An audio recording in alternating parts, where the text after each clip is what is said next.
Okay, so I'm by the back stairs of the attic.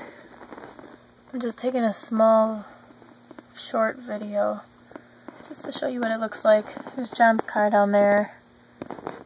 There's a motorcycle buried.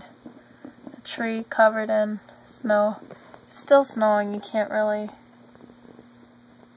see it though. Yeah, you kind of can. It kind of looks like rain.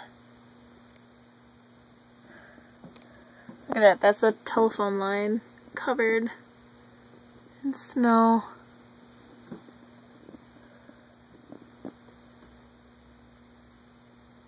Kind of see the snow, the wind still whipping around the snow.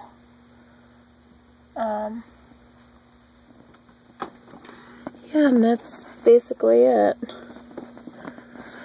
I'm about to go to bed. It's just figured I'd let you guys see how it looks.